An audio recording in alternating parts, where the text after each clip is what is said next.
Kaugnay pa rin sa usapin ng paggawad ng amnestiya, ibinahagi rin ni NAC Commissioner Attorney Jamar Culayan sa panayam sa kanya ng iMinds Philippines ang estado ng issuance ng Safe Conduct Pass para sa mga mag-a-apply ng amnesty. Ayon kay Commissioner Culayan, hinihintay na lamang ang presidential issuance sa magbibigay ng kapangyarihan sa NAC na mag-issue ng Safe Conduct Pass.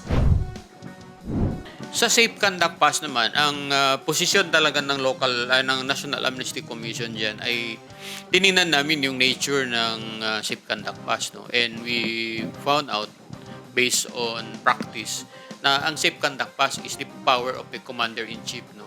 Usually binibigay ito ng commander in times of war or battle, no?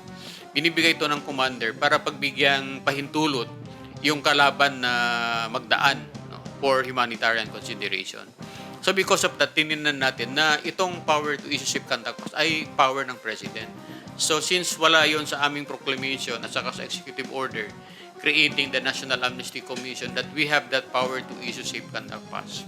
At tinignan din natin na in the past pala ay si President Ramos ay binibigyan niya ng specific document, no, presidential issuance or memorandum granting the National Amnesty Commission noon to issue Safe Conduct Pass. So minabuti namin hingin, no, yung pahintulot ni President Marcos. And fortunately enough, noong 6th NTF-ELCAC Executive Committee meeting sa Malacanang, orally sinabi ni President that he is approving our request for the issuance of Safe Conduct Pass. At pinagsumite kami ng proposed presidential issuance at naisumite na namin to sa Executive Secretary. No? Ang hinihintay na lang natin ngayon kasi inutusan kami ng Executive Secretary na mag-conduct ng sinasabi nilang complete staff work. No? So nag-comment na yung ngayon, mayroon na kaming ginawa, yung National Amnesty Commission. Nag-recommend na rin for approval yung UPAPRO, yung Secretary ng National Defense, Department of Justice, DILG.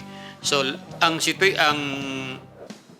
status natin ngayon ay inihintay na lang yung comment ng Chief of Staff of the Armed Forces. No? So once this is done, I think the President will now issue the appropriate issuance at pwede na kaming magbigay ng Safe Conduct Pass.